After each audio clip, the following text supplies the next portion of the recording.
And welcome back, everybody, to another episode of Benched with Bubba, episode 738. Going to do our 2025 projections comparisons as we did last year. Pretty fun show, talking Steamer, ATC, Bat X, and more. First off, though, you can find me on Twitter at BDentric and my co-host on Twitter at BreakingBen_T. Ben Tid, how are we doing, my friend?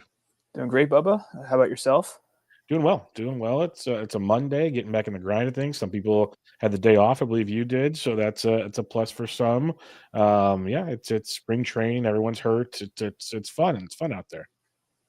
It is. It's a lot of some injuries from my DCs that I'm not really happy about that we'll talk about that I added to the list. But yeah, we're always excited for baseball to come back, and then once it does, everything seems to fall apart for our fantasy teams. But that's just the nature of the beast. Everything goes up in flames, which is beautiful. Doing the I'm glad you added those two. I just saw what they were now because I finished doing my news right before my golf show, and that last one, or the second to last one, was a very prominent part of that. So and I was a big fan of that too. So yeah, let's break down some of the news because I want to talk as much projections as we have time for today. First off, we'll start in your neck of the woods, at least with your team, the New York Yankees. And like this is where I wish I was good at Photoshop or something like that, because the reports coming out of Yankees camp is Giancarlo Stanton has soreness or injuries in both elbows. So I almost want to do like the T-Rex, like make him a T-Rex so he has like no elbows and just like the small arms. And like that's him now. I know it's stupid, but that's where my brain goes. But this is an injury he was dealing with during the postseason, still dealing with apparently. And they're pretty much already saying he's going to start the year on the IL, barring something crazy. So how do you think this plays out and who benefits? That was the part I was like, I could have thrown a bunch of names out there. Like, does Spencer Jones get a shot all of a sudden? Is it Ben Rice? Like, how do you think this plays out in Yankee land?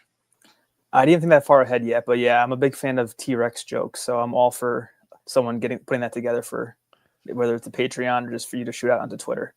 Yeah, it's frustrating. I mean, I kind of liked where Giancarlo was going, at least in DCs. If you didn't have your util, or if you didn't have a util only player already, I thought he was a pretty good value just for his power alone. I think I only got him on one DC. I'm glad it's just one for now. It's weird how it's both elbows. My assumption is that confused me. Like, was he benching too much or something? Like, I don't understand. I thought he was too much downward dog in the yoga position. I don't know. Yeah, he went in the other direction with the extremes. Yeah. But so I pulled up Roster Resource when you're talking about the IL stint potentially, and they haven't adjusted yet. I guess probably because it's not official. I mean, they could project it to him be missing time, and then I guess I don't know. They don't have the deepest bench, at least in terms of. Don't. I mean, I guess Ben Rice would be one of the obvious replacements because he could give Goldschmidt time off at first. He could give Wells time off behind catching, presumably. I know Rice kind of moved off a catcher last year. Maybe Spencer Jones has a hot spring and he gets called up. That would be really awesome to see if he could have a good start to his career. I mean, I know he struggled last year. Jones did, and the minors had some K issues, but he's arguably their top prospect behind Jason, who's going to lose his prospect status this year, hopefully. So yeah, it's unfortunate for the Yankees. The fact that it's middle of February and they're already saying he's probably going to miss time is not a good thing. So I think I heard maybe it was you just now, but I heard tennis elbow could be the thing, and that can hurt. So I get why this could really be an issue for Giancarlo. And tennis elbow can linger. So that's not a good thing as well. But and then Trent Grisham's got the hamstring injury. That's why Spencer Jones could definitely be an option in that scenario. Kyle Hart. A lot of people might not know who Kyle Hart is if you didn't know any better. But Kyle Hart signed a 1-year deal with the Padres. He played last year in the KBO, the Korean Baseball League, and was like sneaky good definitely for KBO standards. He threw 157 innings, had a 2.89 or 2.69 ERA. xFIP wasn't bad. Had a 22.8% K to walk, a almost 29% strikeout rate. There's stuff to like there, but the question is, does it transition over? It's a 1-year deal. Do you have any interest in a guy like Kyle Hart right now, who is projected to be the fifth man in the Padres rotation? I do. It's mainly just because, I mean, when I play my 15s and most of the MLB pitchers are started at least rostered in those leagues just because of how deep they go. And so, yeah, I'm interested. he didn't really have. So I think the best way for me to compare overseas pitchers is to look at like what Yamamoto did and Imanaga, those guys, and but he's in the KBO, so it's a little different.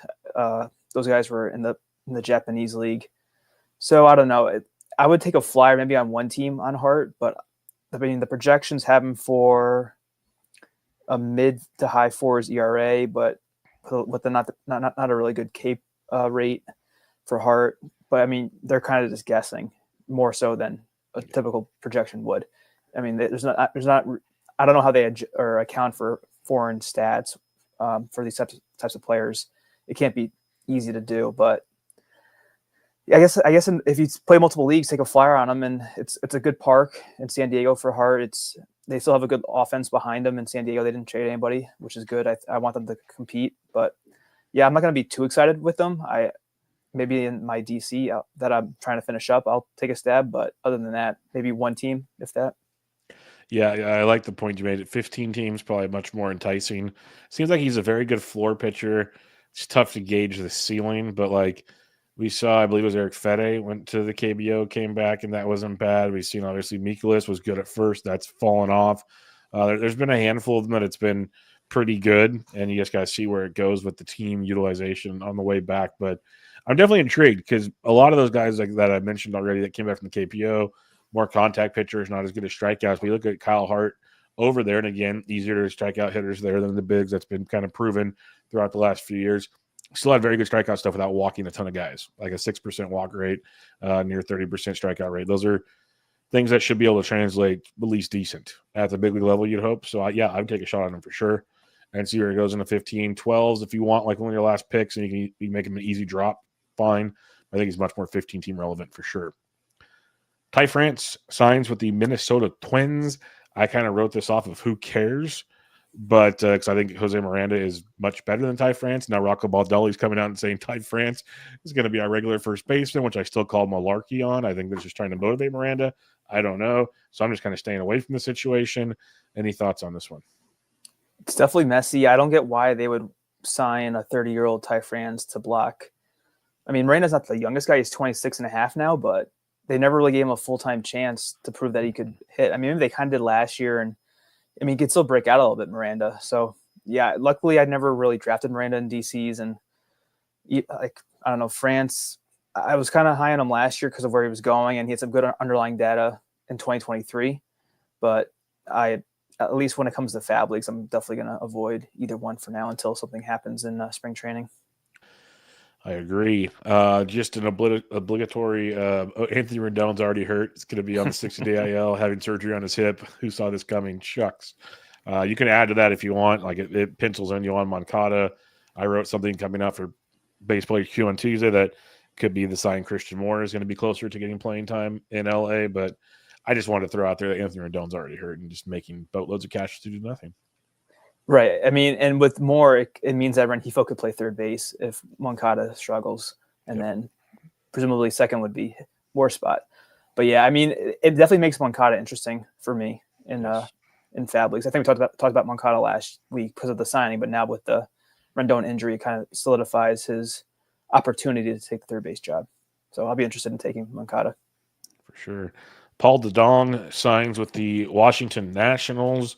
He hit 24 home runs for the Royals last year. While hitting like 227, but still 24 home runs from a guy that basically went undrafted, or his ADP's, like around 550-ish in DCs right now. I see him maybe platooning with Jose Tena and maybe giving some breaks throughout the infield. I don't like that he's going to be platooning with Jose Tena. I know that's where you're going to go with this too, but that just feels like that's the only reason to make that move, essentially. It's a one-year deal. It's cheap, but thoughts on Paul DeDong joining the Nationals? Well, Roster Resource has Tena paired with Rosario, who also some may have forgot to sign with the Nationals.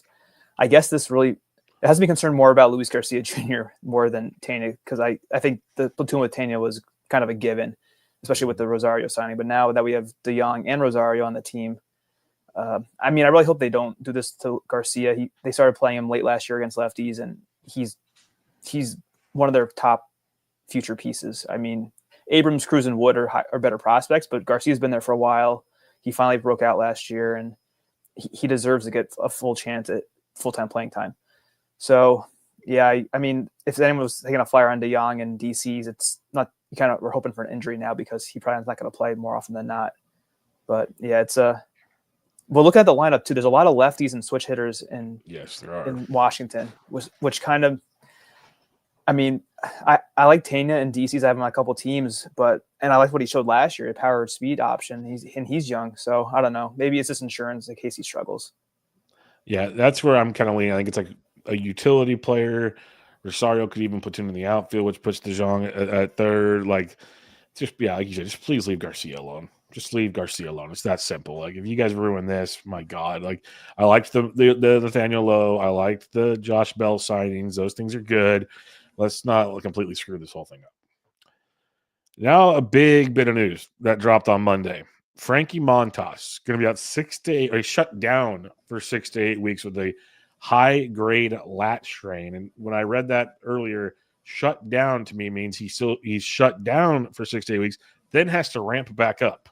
So in my mind, we're probably talking 8 to 12 weeks before you see Frankie Montas on the big league level, and that's nearly the All-Star break, depending on how that breaks out. Devastating stuff here. So he's off the board. What it comes down to now is it Griffin Canning season or is it Tyler McGill season? Where do you sit on that one? Well, I'm upset by this news because I have my DC is cursed. First, I drafted Ben Joyce before the Kenley signing. I drafted Cutter Crawford. Then we're going to talk about him next. And then I took Frankie Montas after Crawford. It's just ridiculous. Don't you have Jose Tena in that league too? I do. Yep. Yeah, that's what I say.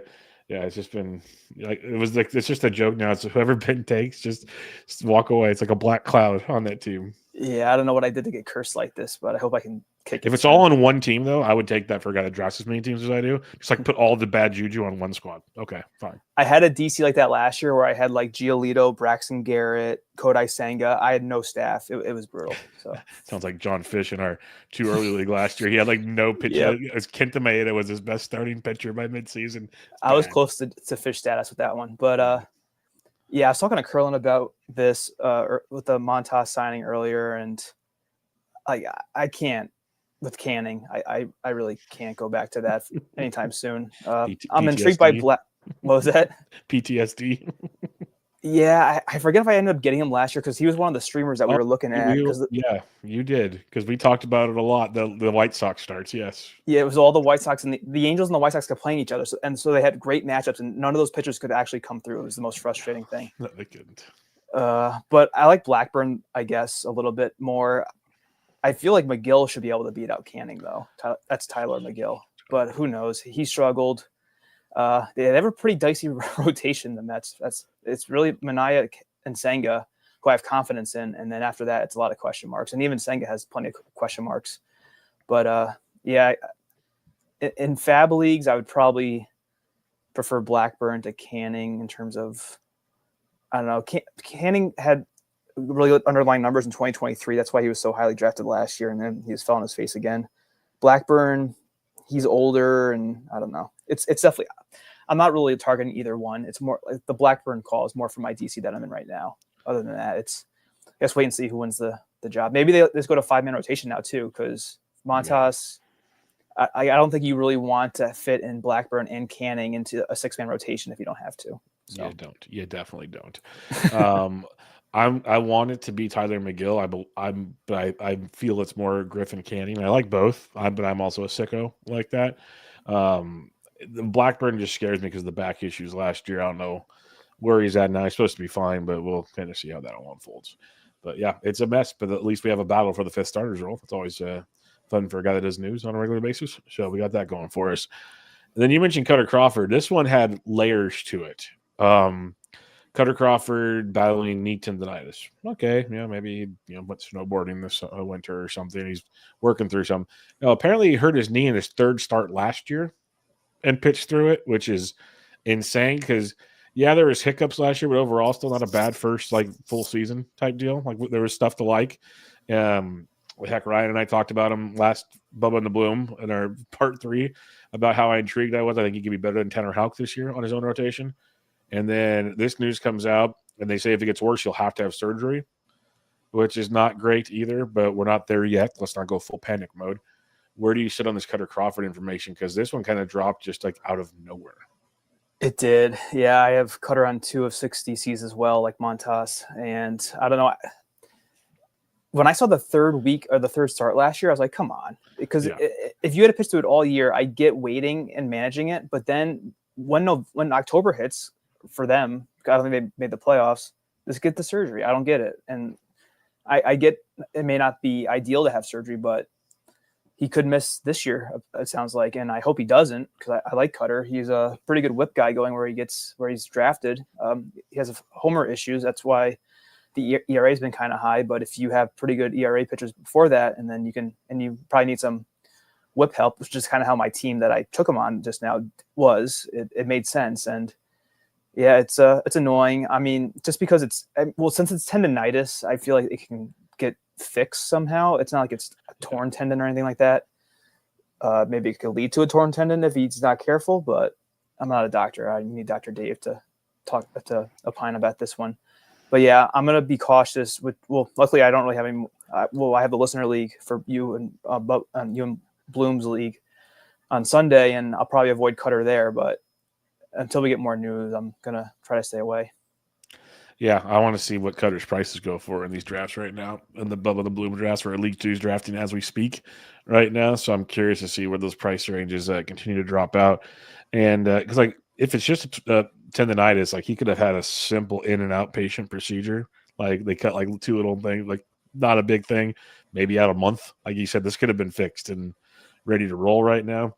So we'll see how this plays out. Hopefully it's nothing crazy, like you said, because I do like Cutter as well this year. And if you're a Red Sox fan, that's not even the biggest drama you guys are dealing with right now. So things are getting interesting there in Boston. I'm just going to leave it at that until we actually have real news behind it. But some unhappy folks in Beantown at this point in time. And Ben Smile can light up a neighborhood right now because as a Yankees fan, when I mentioned that. All right, let's do it.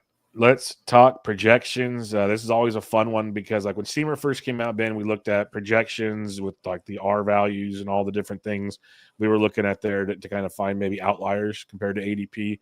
That's a great exercise. Now we have ATC and the Bad X to compare them to. So like this is an exercise you did last year. I'll let you have the floor here in a second to kind of explain things. Like we're going to talk about the differences between the three, like kind of where things stand.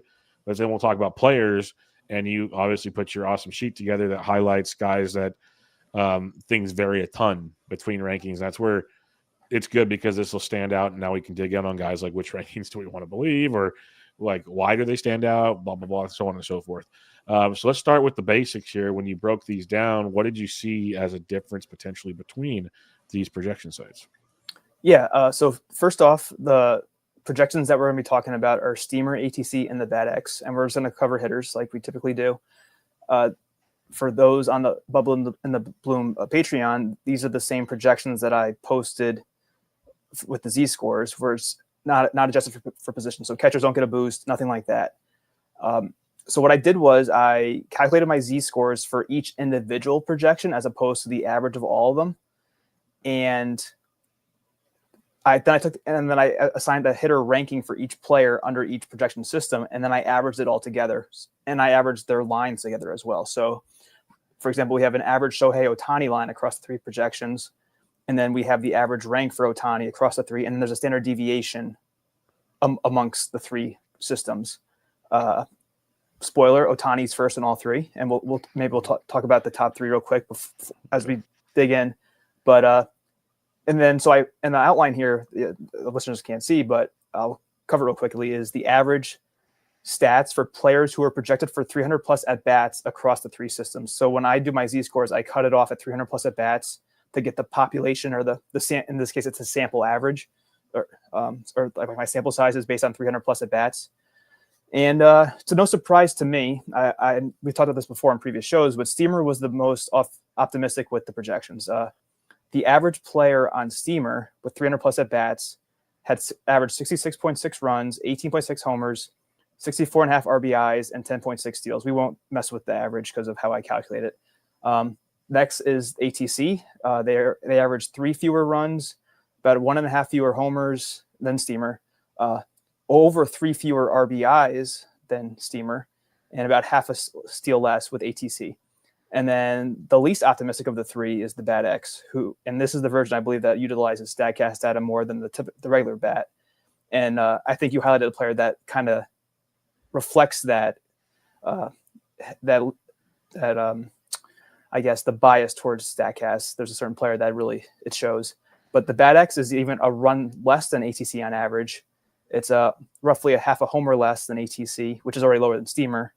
One fewer RBI and about not quite half a steal less than ATC. So Steamer has the most optimism for offense, then ATC, and then the Bat X. And this makes sense because ATC is a aggregate projection system, so it's going to take in Steamer and the Bat X towards the means. But I mean, Ariel does do his own weights, which are his own secret sauce.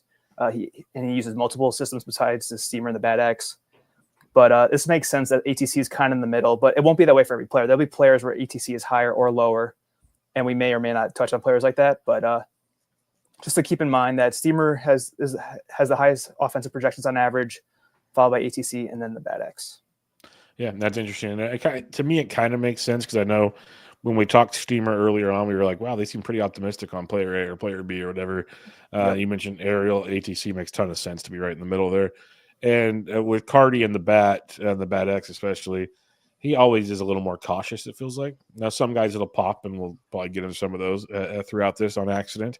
But for the most part, he is usually more cautious on some players, especially younger players. That's just been a trend in those times. So it just seeing these numbers check out in a way that makes a lot of sense. I think like for a couple of years, ATC was the most accurate projection site, and then recently the Bat X has got it. If based on evaluations or whatnot, I don't know if that's accurate. It's something that rings a bell in my head with them, so that is interesting as well. All right, you want to talk about the top three on this list, and ironically, it's the top three in ADP. Shohei Ohtani, Bobby Witt Jr., and Aaron Judge. What did you want to hit on here? Because they all have zeros in the standard deviation column. Yep. So that means that Ohtani, Witt, and Judge are 1, 2, and 3 in all three systems based on my Z scores, which is saying that, it's pretty obvious that they're probably the three best players going into the year, but it's just, it's cool to see how the projections actually line up with NFBC ADP. But I would take Witt above Ohtani still, I think, though. Yep. I'm with you on that. That has been a discussion in the Discord lately. It's been an interesting discussion, but I think I lean the Witt over Ohtani situation as well. Time will tell if that's a smart move or not. But we'll see. We'll see on that one. All right, so I just made I started going down the list, and I took some that were big standard deviations near the top. The farther down the list you go, the deviations get bigger and bigger and bigger. Some stand out a lot. We won't be getting to all of them, of course. Maybe if it's really somebody really want to talk about, maybe we'll talk about them next week. But I think this will be a one and done, and just kind of something to look at here, and maybe we'll sense a trend. Like, I didn't even get far enough down here. I see Mason Wynn is an outlier. That would be interesting to get me slapped in the face with Mason Wynn yet again. But let's start at the top here. And again, if there's something you want to jump in with at any time, feel free to do so. But I wanted to bring up Jarren Duran, because to me, Jarren Duran is a tough one to draft in general right now, Ben. I'm using RotoWire Online Championship ADP over the last 2 weeks. It's about 13 drafts. I'm starting to slowly move my brain into fab mode here. So Duran has an ADP around 22 over the last 2 weeks. When we look at the projections, Jarren Duran has an 80 or a standard deviation of that is not the one. That's Ezequiel Duran. Jarren Duran has a 6.4, so still not massive, but for early on in the draft, it stood out to me. That's kind of what I'm looking at here. What do you see when you notice this? Because it's one of the first big changers, I'll say. Yeah, it's and I should have said this before we started, but you're able to click on the plus sign right next to his name, right, and it expands out each projection. Right? You're able to do that, right? Let me see. The plus sign to the left of his name. Oh, baby! I don't have to go to Fangraphs. This is awesome. Yep, this is I like how this is set up. Well done. This is awesome. Yep. Yeah. So now you have the three right there. well, real quick, I'm going to stop you and make a joke because you probably didn't see it. So Ryan and I did a Patreon episode today, a YouTube show, Yep. And live on air, Ryan showed me on Google Sheets how to drag a cell and put it somewhere else because I had no idea how to do that. So that was, if you guys want to know how caveman I really am, it's not a joke, folks. This is a thing. And it did a whole Excel discussion on the live Patreon show. It was very, very entertaining at about 9:30 this morning. So so when I see that, I'm like, this is so cool, because to me it very much is. Okay, back to what you were saying. I love it. Always learning new stuff. Yep. So with Duran, so one thing you kind of alluded to it in your little intro before you talked about Duran is, so little changes at the top. Actually, no, this is backwards. So little changes in the bottom of the projections matter more to those players than it does at the top. But so like if you had, so like with Duran, his average rank standard deviation is 6. Okay, it's kind of like in line with Harper, Riley. It's not a lot, but the dollar value will change a lot when you're talking 6 spots in the first 2 rounds.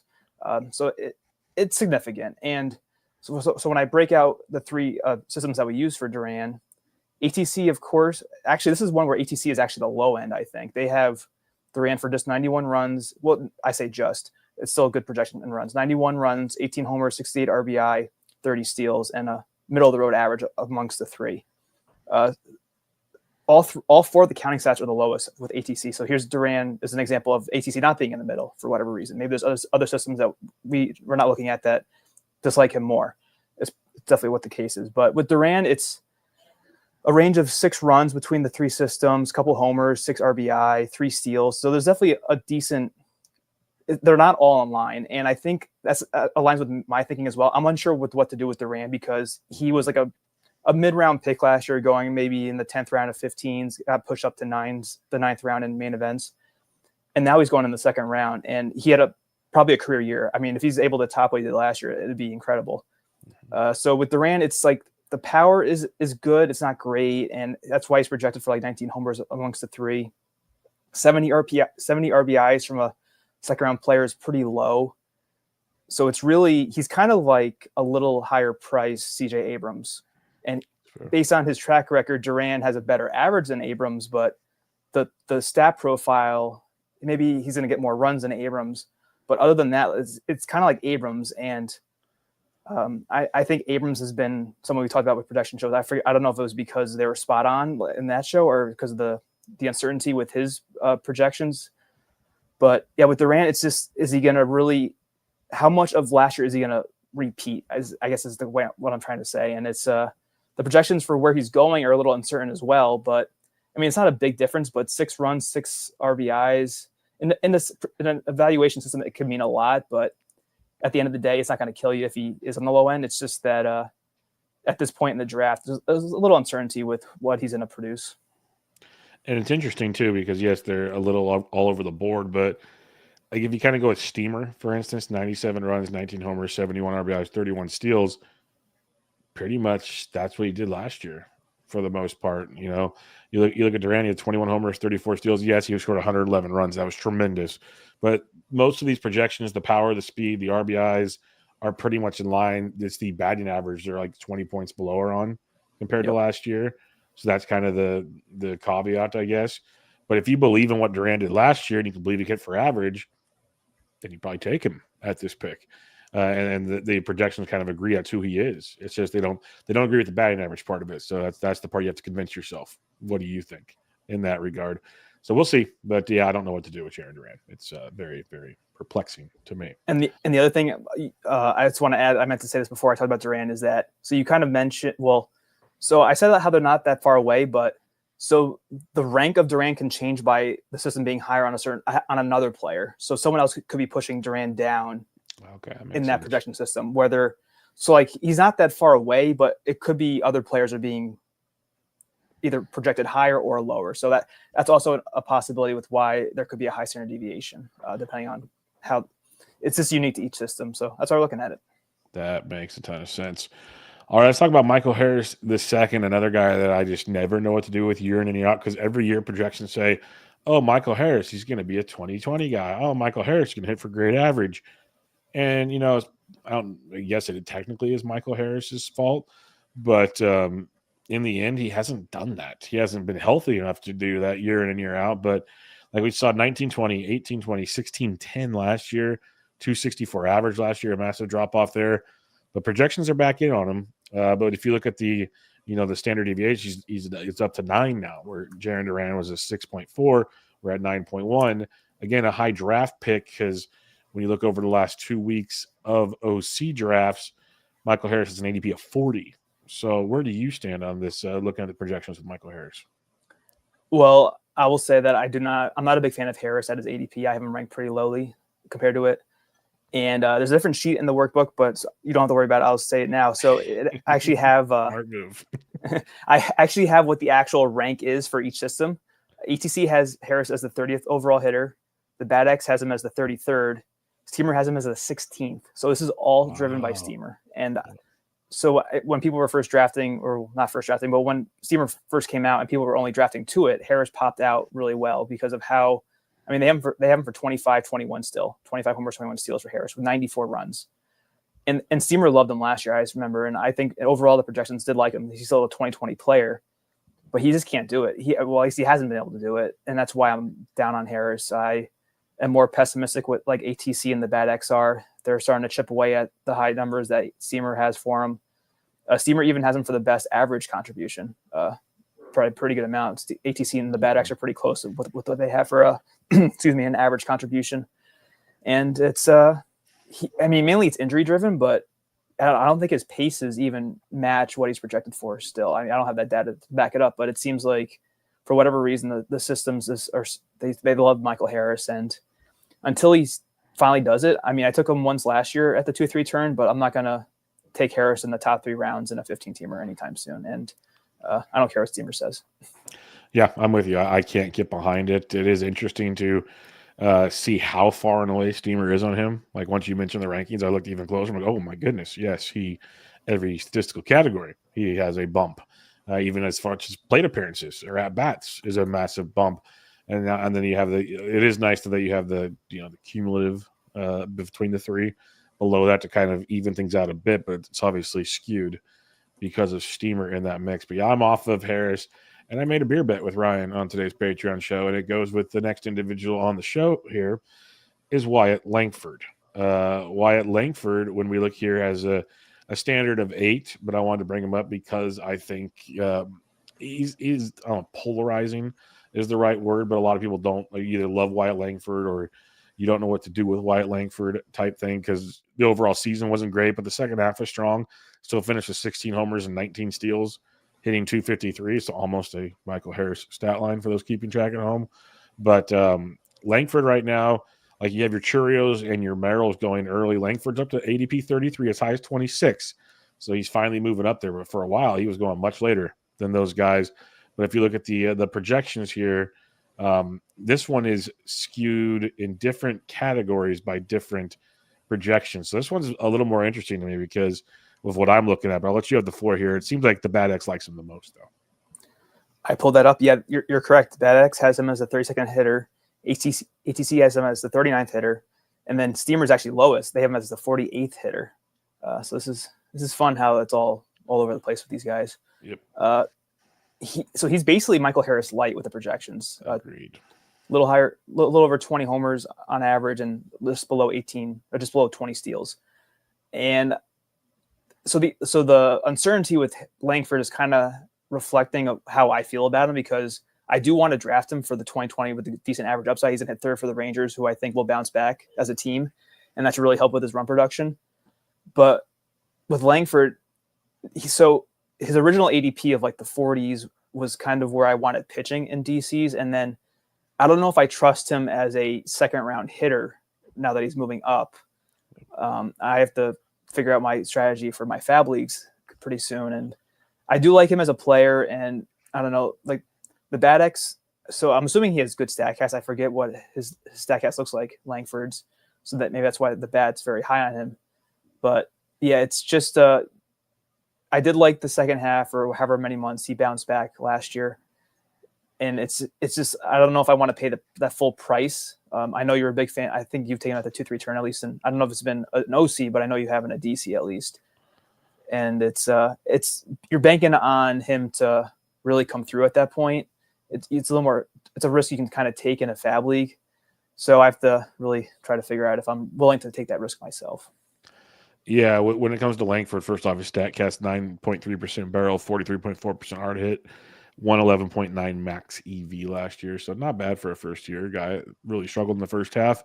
But with Langford, a lot of it's like I like him a lot. The new price is not as enticing, obviously. But if you take a power bat like in round 2, like a Riley Alonso or something, then Langford makes sense type deal. Get another 2020 guy. A lot of his team dependent. Like if I'm already good in steals, probably not reaching for a guy like Langford. It just kind of depends on how I'm building. But I do think he has the skill set to be a early, like a 1-2 turn guy going forward. So if you believe in that, then you take the chance at that point. It's just what you believe in. And I think he's got the skills to do it. It's just a matter of will he do it. And now the price makes you actually have to make that decision, where early on in draft season, you did not have to reach that much for him. Lawrence Butler, another guy that is on the move right now. When we look at this chart you made here, now we're getting a little bigger, 13.5 standard deviation here between the projections. Lawrence Butler has an ADP. Oh, man. This happens when you draft with Jenny Butler. It has her name on every function here as you're trying to search. So give me a second. We will get to Lawrence here in a second. Lawrence Butler has an ADP of, as it is on the rise. Michael Harris is below Langford, by the way, if you guys are paying attention to that. Where is Lawrence Butler? My God. Lawrence Butler, ADP of 66 over the last 2 OCs. So where are you standing on this one? Because more deviation means, ATC, huh? Okay. Mm-hmm. Or Steamer, I mean. Sorry. Yeah. What do you got on this one? Well, I just took Butler in that DC that's cursed, so hopefully nothing happens to him. Like I hope not too. Yeah, I know you're a big fan. Yeah, this is really so I wonder what would be like if Steamer never came out, because I think Butler was going around pick 100. Yep. Or when you started drafting, and then when I started drafting, Steamer had been out, and he went up to where he is now essentially. But now, and I pulled up the individual ranks. The BADX has Butler as the 55th hitter. ATC has him as the 48th, and Steamer has him as the 29th hitter. So a third round hit player for Steamer at least. And it's so if you believe in Steamer, he's kind of a value still, Butler. But the average is questionable. He's a roughly all 3 systems have him for slightly above average. And but so the BADX has him for 14 steals versus the Steamer's 21, and that's a big difference. That's 50% difference between the two. And that's a lot of uncertainty. I'd be curious to see what his ATC metrics are, because I'm not the most well versed in those, but I know Ariel tries to quantify the within projection, or the profile risk versus the projections risk across all the projections. And I'm sure Butler probably lights up those metrics pretty well. And I mean, they almost have a 20-run difference. Steamer has them for 92 runs, and you have 77 for ATC and 75 for the BADX. That's insane. The power's relatively close. Yeah, so it kind of I think it's another good example of how Lawrence Butler, another indecisive or another well spoken about player in terms of where to draft him and is he worth it? And the projections are showing the same uncertainty. So I'm not surprised. It's just I think if you go pitching heavy, he's worth the risk at that point in the draft, because that's what I did in my DC. I went hitter, 3 pitchers, then I went back to Butler. And he has good power. I think the steals will be closer to 20. I'm not sure why the BADX is so low on him. But I remember we did talk about Butler having a surprisingly low sprint speed. I think he's as fast as Brent Rooker, which was surprising. It's crazy to say out loud. Yes, but it's what the data says, though. And so I get why the BADX would be low in that regard. But Kyle Tucker has shown that you don't have to be the fastest guy to steal bases. He has awful sprint speed, but he still gets 20, 25 Great steals. Comp. Yeah. And so I think Butler's fine. It's just I was uneasy with him as my second hitter in that DC. I don't know if I want to do that again. But I think he definitely has some good upside. It's showing that it's a risky pick at that point. Adam Brunson in the chat here says, I think the volatility of player stats is interesting. In general, I only use projections as a guide for a player's potential and or opportunity, if you will. For example, I don't draft a position player based on plus minus of, say, 10 RBIs or 5 stolen bases, or I just believe in more. Yeah, projections are supposed to kind of give you something to think on. That's for sure. Sporer in the chat here says sprint speed can enhance your stolen base upside, but is not required if you're a smart runner. He says see Chase Utley. I was going to say see Albert Pujols, who didn't steal a lot, but every time he steals, look at Paul Goldschmidt. I was going to say Goldschmidt now is a good example of it too. You got to be smart. These guys can move. I want to ask you before we go too much deeper here, because I have a feeling we're going to have to do a part 2 to this, as I have us on a strict time limit today. And there's a lot of names I'd like to probably discuss later on. It stands out to me, like looking at Lawrence Butler, and you mentioned a lot of this, but like Steamer, and I think that's an awesome point you made, is Steamer comes out so early. Like I remember it was FPAS Sunday. We got back from golfing, and everyone's sitting there in the bar looking at Steamer on their phones. And I'm like, whoa, it came out. Cool. This is sweet. And then we waited forever for ATC and the Bad X because they do their systems. Cardi's got football, so on and so forth. So it's interesting, for like 2 months, 3 months, we're just like in love with Lawrence's projection with Steamer. Like this is the cat's meow type thing. So then when, these other two come out again, ATC and the Bat and whatnot, you got Steamer just 609 at bats compared to like 533. Like everything just jumps. Now, I guess if we want to get really nerdy on this, what's like the per at bat number? If you put ATC and the Bat up to 609, they might be above Steamer, if that makes sense to the conversation. I know you probably have something in your aggregator or something over that can do that, but just speaking out loud, we talk about the difference in the home runs, the runs, the RBIs, all that. That to me, it dictates due to at bats personally. So the projections might agree to the skill set, but they're just projecting for lower at bats. That's something that I like to look for in a projection system. Maybe I'm just speaking out of school. Well, Bubba, you have me curious about that right now, actually. I'm gonna see if I can I think those two might be higher on him than Steamer, just based on a per at bat basis. Hold on, let me see if I can get this real quick, because I know we don't want to spend too much time on Butler, but it's a interesting point. No, it's all good. While you're doing that, Jason Lennox watching right now, there's the live Bubba and the Bloom auction going on, and he says, I'm being blamed in the chat for the high prices on catchers. Glad I could be a part of something, guys. Thank you. All right. So to Bubba's question, so I have divided each of the stats, runs, homers, RBIs, and steals by a system's at-bats to get like a run per at-bat ratio, for example. So for runs, ATC has it at 0.14, Steamer's 0.17, the Bad X is 0.14. So Steamer is still on a per at-bat basis, still higher on runs. Homers is 0.04 for ATC, 0.05 for Steamer, 0.04 for the Bad X. The two would round up to 0.05 if we did that. And then RBIs is 0.12 for ATC, 0.14 for Steamer, 0.15, 0.13 for the Bad X. So the Steamer still is slightly higher. And then steals is 0.035 for ATC, 0.038 for Steamer, 0.026 for the Bad X. So Steamer's pretty close. Yeah, because Steamer is closer to Steamer. Steamer, of course. ATC is closer to Steamer on the steals. So I don't know how meaningful those numbers are, but they're still slightly higher for Steamer when you go at a per plate appearance basis. Yeah, I was just curious. It stood out that there was a gigantic gap in at bats, which made it a little different to me, but I digress. All right, let's go to Jose Altuve, who has a differential of 12.7. And this is a veteran that some are like, okay, he's got to slow down after going 20-22 last year, 17-14, 28-18 with a 295, 311, 300 batting average. Like the dude is just not missed. And last year's ADP was like around 100, which was wild. It's coming in at 59 right now over the last 2 weeks of OCs. So you got to pay for him. He's the second baseman off the board in that regard. But when you're looking at the projections here, like I said, it's a 12.7 differential. And once again, it seems like we have a little Steamer love to this situation. Yeah, and then I looked at the at-bats. Steamer has him for roughly 50 more at-bats than ATC and Bad X Altuve. And another one where it's almost 20 runs more. Well, he has 10 more runs on Steamer than ATC, and he has 18 more runs on Steamer than the Bad X, and that's a lot. So that's really driving that standard deviation.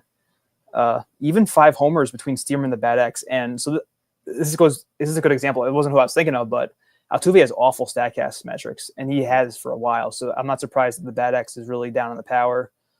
They have him as a 17-15 guy with fewer than 70 RBIs and not even 80 runs. And so they're expecting him to decline. The Bad X has Altuve for the lowest average contribution of the 3 systems.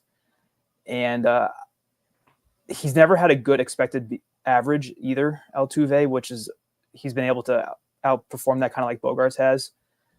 And with the age, I'm cautious about drafting Altuve at that point. I almost just rather take a pitcher and then take another second baseman later. Even though 2020 would be nice, it's just there's a lot of risk with the age, and it's really just the age. And then he's always been able to outperform the StatCast metrics. Will he be able to do that again? I don't know. Now that he's 35 maybe, or whatever he is. So, yeah, I'm definitely uncertain with Altuve as well, just like the projections are.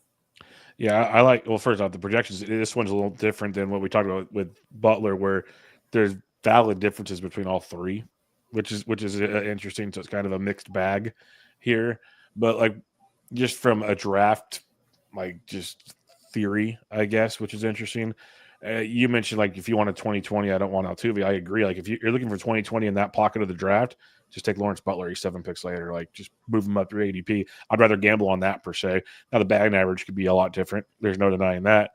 And it comes to second base, is you got so many second basemen later that are almost all the same type of oatmeal, one would say in the Discord. So I'd probably just steer in that direction. Like I like Altuve a lot.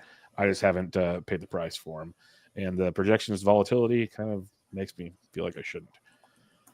All right, Ezequiel Tovar. Now, this is another one that last year everyone drafted him thinking, okay, we're going to get a ton of steals. Didn't get any, really. We got a whopping six stolen bases. We got 26 homers. Dude hit 269, played nearly every day for the Colorado Rockies. If you like Ezequiel Tovar, you have an ADP of 130.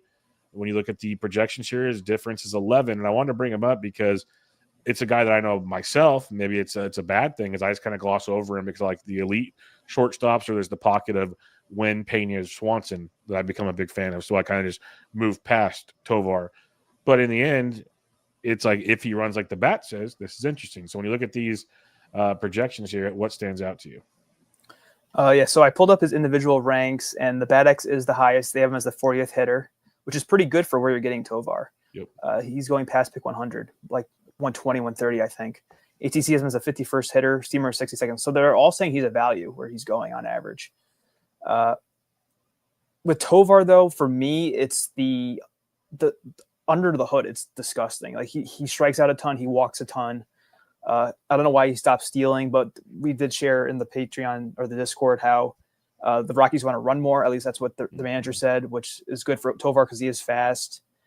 I think I took him once, maybe on the Gladiator that we're sharing. Yeah, probably. Just because, like, at that point, well, also too. So I probably prefer having Wynn or Pena later, but if you're uncertain that you're going to be able to get those guys, I can see why you would take Tovar where he goes, just to make sure that you have a solid shortstop if you need one still.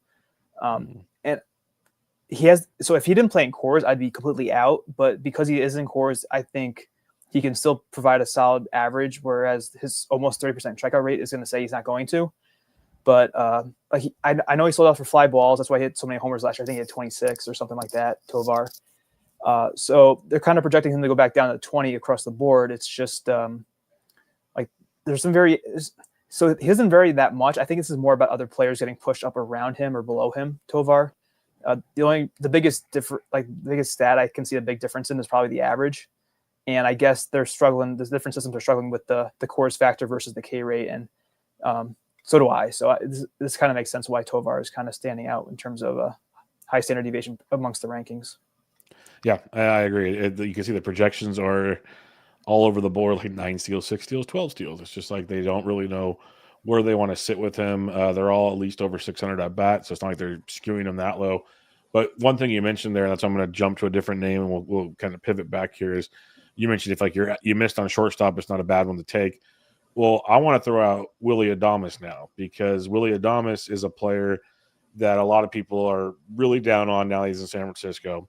Then there's other people that say, okay, he's like the last of the first wave. You got to get one of these guys before Willy, or Willy's like the last one before you start looking at middle infielder.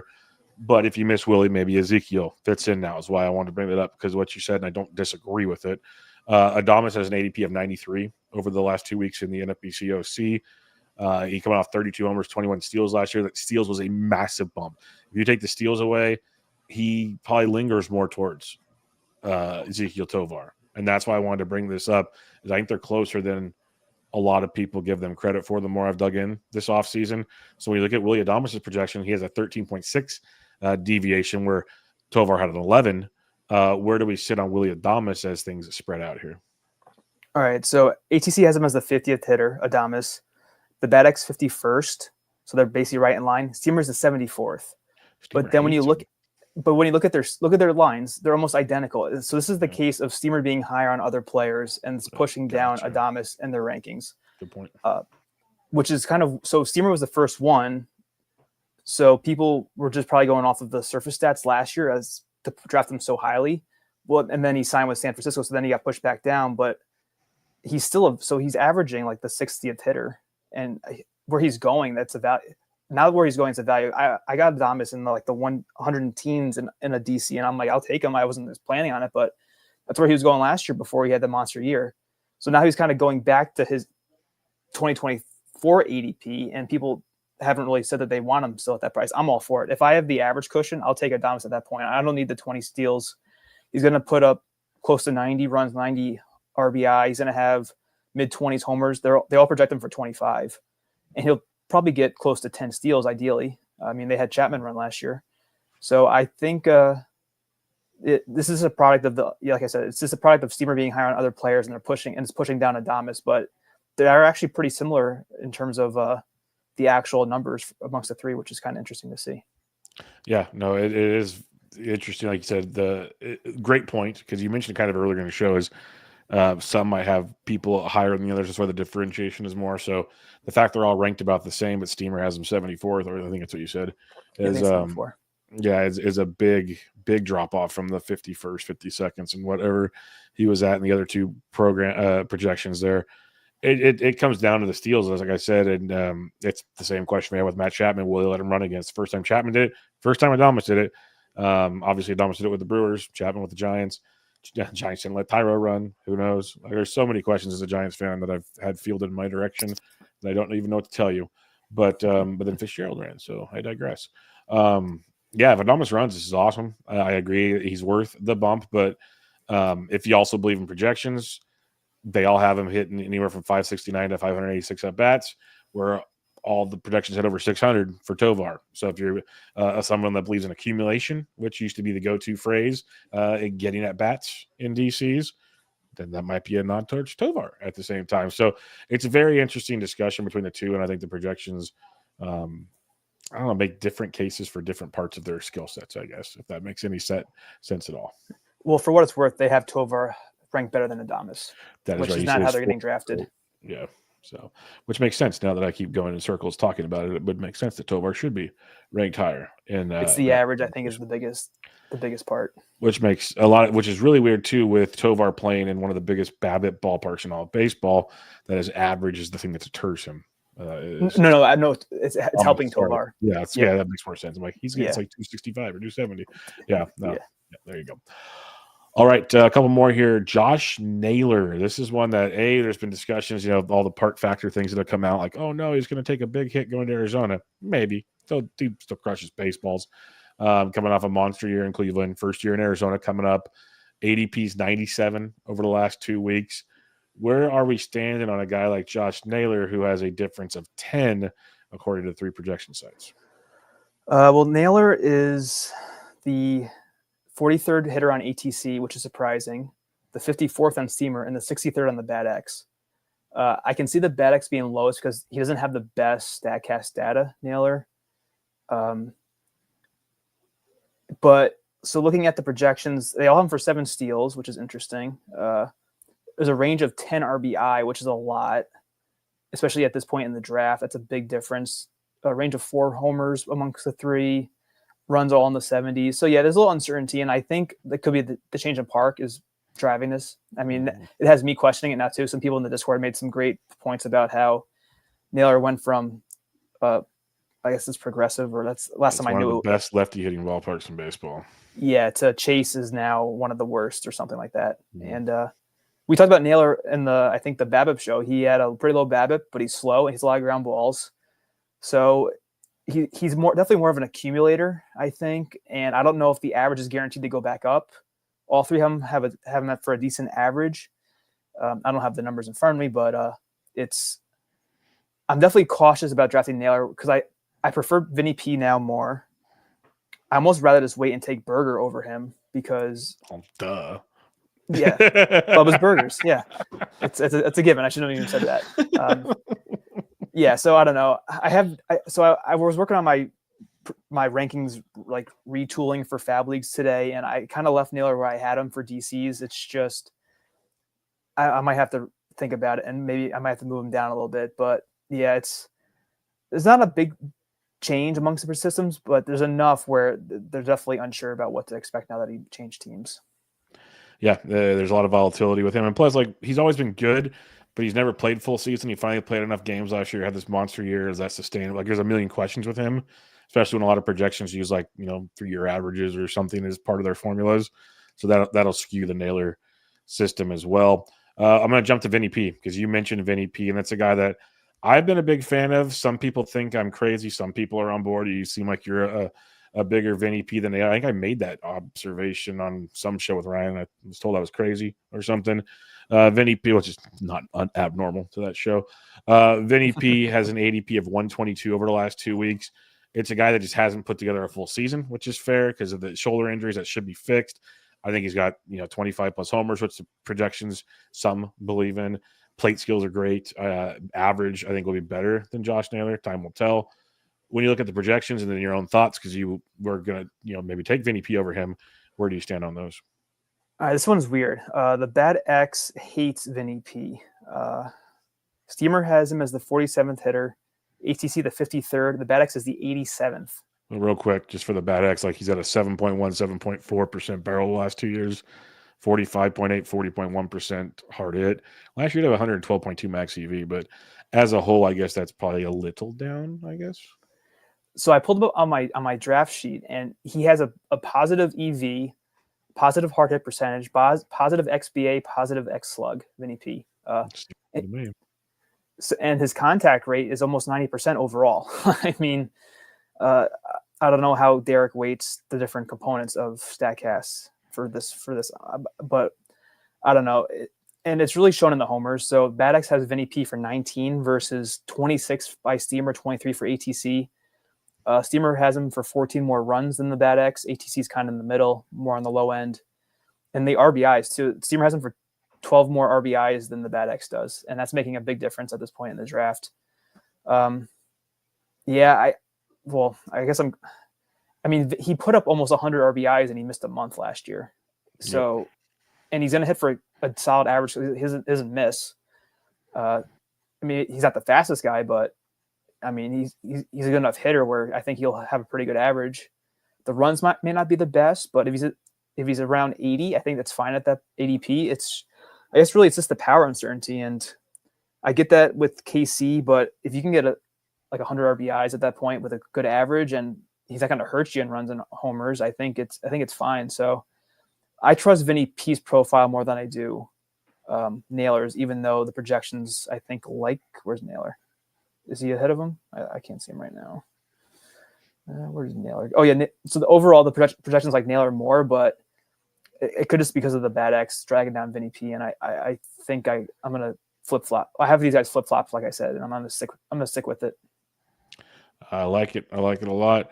We will do a second projection show. I think there's a lot of names that were worth discussing, kind of how we are looking at different angles to it and whatnot. So I want to get to a couple listener questions here before we head out on this. And we have a question from Sweaty Ray. Sweaty Ray. Interesting name, Sweaty Ray. I just want to make sure I got that right there for a second. He brings up Mark Vientos, who I could see being a very polarizing one. He has an 18.7 standard deviation here. What do you see when you break down Mark EV? Let me pull him up. The 30 homers is nice. Steamer likes him again. Yeah, and they were the first system out. The runs are pretty eye-opening amongst so 69 for the Bad X, not nice. ATC 73, Steamer 80.